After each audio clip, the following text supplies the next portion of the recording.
This is the Honda HR-V subcompact SUV for 2023, and you'd hardly recognize it compared to its predecessor. I like it already. It's longer, it's wider, it has a great ride, and has a really nice interior. Let's find out more today on Family Wheels.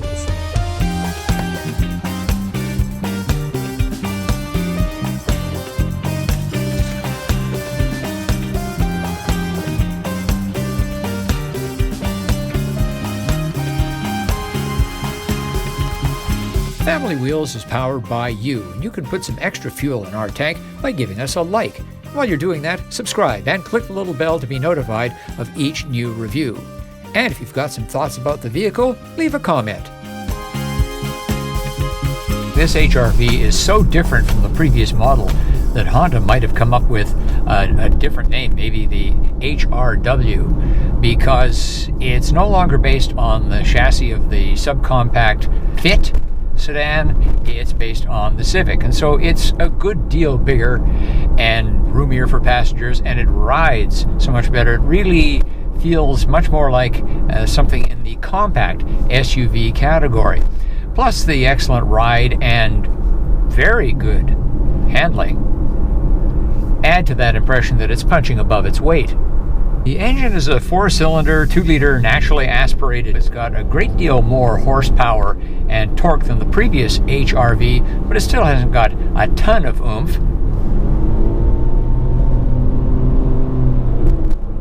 The handling is really surprisingly good.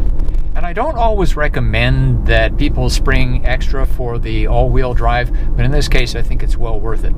A couple of drivetrain related features that you can't get on the HR-V. There's no idle stop of the engine. These days when we're trying to save every milliliter of fuel we can, that's kind of an omission. It's not available here. Also, no hybrid. You'll have to go to the CR-V if you want its hybrid version. This vehicle is as nice as the old CR-V. Driving position to handling, this is a more appealing vehicle to me than the up to 2022 CR-V. Now the 2023 CR-V is a completely different matter. This spec of the HR-V has perforated leather seats, perforated, not ventilated. Compared to a lot of vehicles I've driven from Honda, the seat pan, the seat cushion under my legs, doesn't feel short. It's a handsome, clean design here in the interior of the HR-V, which falls from or descends from the Civic, changes into the 2022 model year for that vehicle. We have this really nice clean egg crate style across the front with the vents. All the HVAC controls are good, and the standard Honda touchscreen up here with a nice hard button for home and a hard button for back and a hard button for volume. Here at the top trim we do get a larger touchscreen, wireless charging. All levels of the HR-V commendably have Apple CarPlay and Android Auto. Among the many thoughtful and practical, well-designed touches on the HR-V, connectivity in terms of USBs. At this spec, and not at all specs, we have one up there, but we also have two. One here on the passenger side and one here, and a little bin that can hold a device. That's really thoughtful and smart. In this case, though, these two are going to be used by the rear seat passengers because there are no USB connections back there. The ride of the HR-V is very good, in fact surprisingly good overall, but let's see how it does on our neighborhood bumpy road.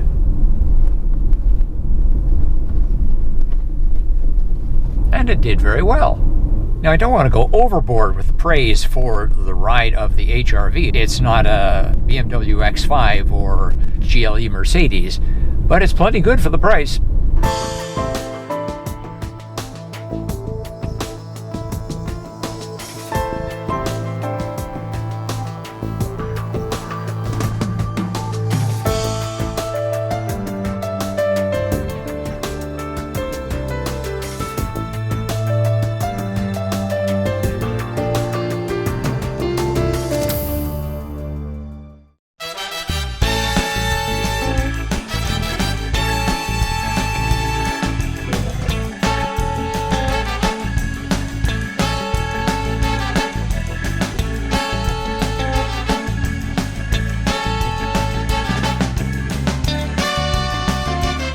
The newly enlarged HRV certainly passes our child seat test. Behind me, the kind of seat that takes up the most space rear-facing. Up front, I'm 5 feet 11 inches tall, 180 centimeters, and my knees clear the glove box door.